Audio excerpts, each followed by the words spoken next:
नमस्कार, जय जगन्नाथ। शुभ सकाळ समस्त को। वर्तमान आम गीता ज्ञान आरंभ करवा।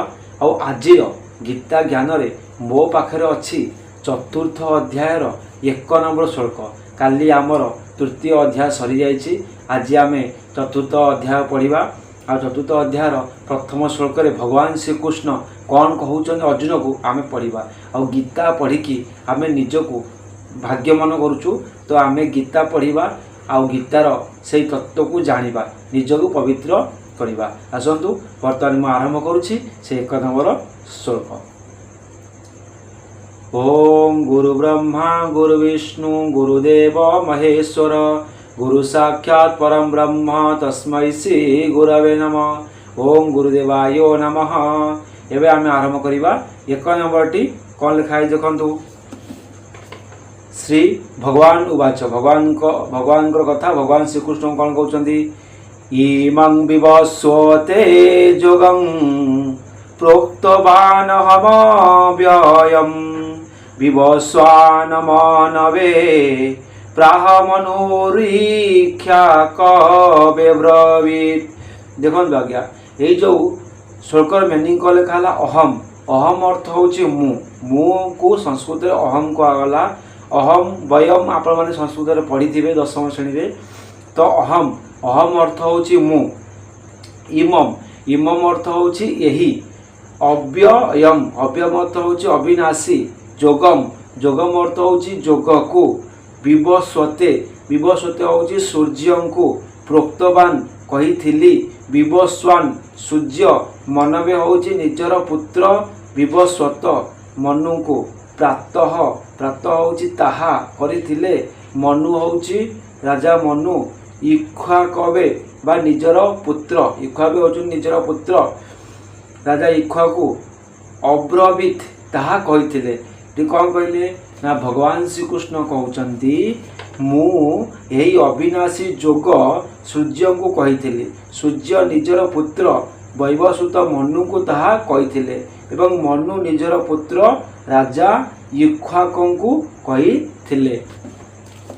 कौन कहते ये जो जोग ये जो गीतार ज्ञान कहते तुमको फास्ट टाइम मुझे आज कही ना। यही ज्ञान प्रथम मु सूर्य को कही। आउ सूर्यदेव तांकर पुत्र वैवस्वत मनु को शुणाई। आउ मनु तांकर पुत्र इक्ष्वाकु कही। तो आज मु तुमको से जोग कथा कहीदेली। एमती भाव में भगवान श्रीकृष्ण अर्जुन को यही कथा कहते। तापर आर व्याख्या कौन कराला आम देखा। एठारे इमम विशेषण सहित जोगम पद केउ जोगर वाचक बोली कहगला। देखो आज्ञा ना द्वितीय अध्यायर 39 श्लोक कर्म जोगर वंदना आरंभ करने को प्रतिज्ञा करी भगवान से ही अध्यायर शेष पर्यंत भल भाव कर्मयोग प्रतिपादन करिसेंती। तापरे तृतीय अध्याय अर्जुन पचारिबारु कर्म करिवार आवश्यकता संबंध में बहु जुक्ति देई 30 श्लोक ताको भक्तिर सहित कर्मयोग अनुसार युद्ध करने को आज्ञा देइछंती एवं कर्मयोग मन को वश करने विशेष आवश्यक बोली बुझाई अध्याय शेष मध्य बुद्धि द्वारा मन को वश करी काम रूपक शत्रु को मारिदेवा कथा कही। एथुरु जना जाउछि जे तृतीय अध्यायर शेष पर्यंत मुख्यतः कर्मयोग ही प्रांजल भाव में प्रतिपादन कराଯାଇଛି एवं जहार प्रकरण चली इमं पदटी ताहार वाचक हेबा उचित। अतएव एठारे इमं विशेषण सहित जोगम पद कर्मयोगर ही वाचक बोली कुहागला। यह छड़ा यही जोगर परंपरा कहवाकू जाई भगवान एठारे सूर्य और मनु आदि को नाम उल्लेख करिसेंती। सेमाने समस्ते गृहस्थ और कर्मयोगी।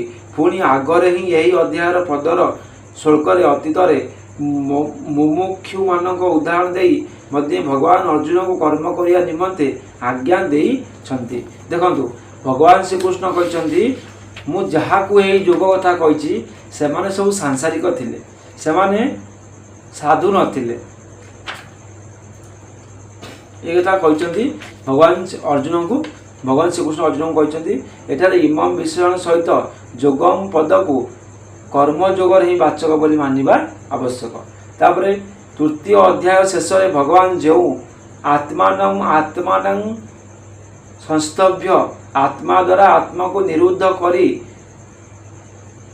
बोली कहिसंती सेतुरु मने हुए से समाधिस्थ हेबाकू कहिसंती एवं जुज समाधौ धातु पाठ अनुसार योग शब्दर अर्थ मध्य समाधि हेउची। तेणु एठारे योगर अर्थ मन व इंद्रिय को संयत करी समाधिस्थ हो जा बोली मानि नेले क्षति कौन। देखो ये कहगला ना एठारे भगवान आत्मा द्वारा आत्मा को निरुद्ध करी अर्थात बुद्धि द्वारा मन को वश करी काम रूपक दुर्जय शक्ति को बद्ध करने की आज्ञा देछंती। कर्म योगरे निष्काम भावर ही गुरुत्व रही।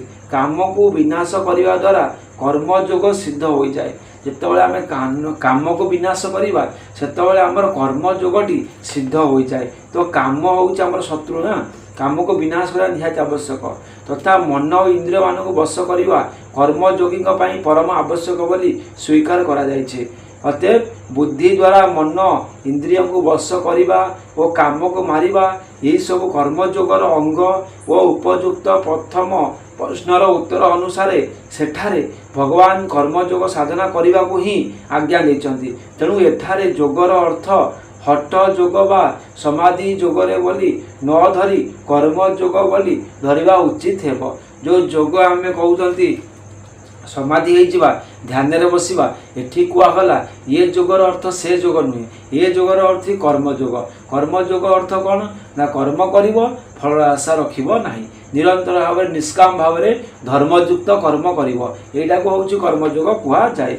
यही योग मु सूर्य को कही सूर्य मनु को कही और मनु इक्वा को कही एठार यह कहबार उद्देश्य कौन एमती कहीं भगवान श्रीकृष्ण कहले ना यही योगर परंपरा कहवा उद्देश्य एवं यही योग सर्वप्रथमे इह लोकरे क्षत्रिय मान को मिलता बोली देखाइबा तथा कर्मयोगर अनादिता सिद्ध करने भगवान एपरी कहते।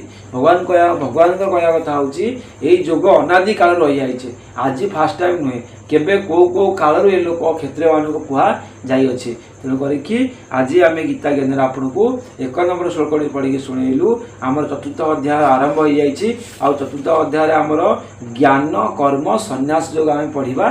तो आमर यही अध्याय ज्ञान योग आउ संन्यास कर्म विषय आमको पढ़ा मिल। तेणुक सबुदिन आम गीता शुणा गीता पढ़ा तो आम निश्चिंत भाव में भल मनीषटे हो पार। तो आज समय इशारा कला आम एवं विदाय नबू रही आज्ञा। जय श्री कृष्ण।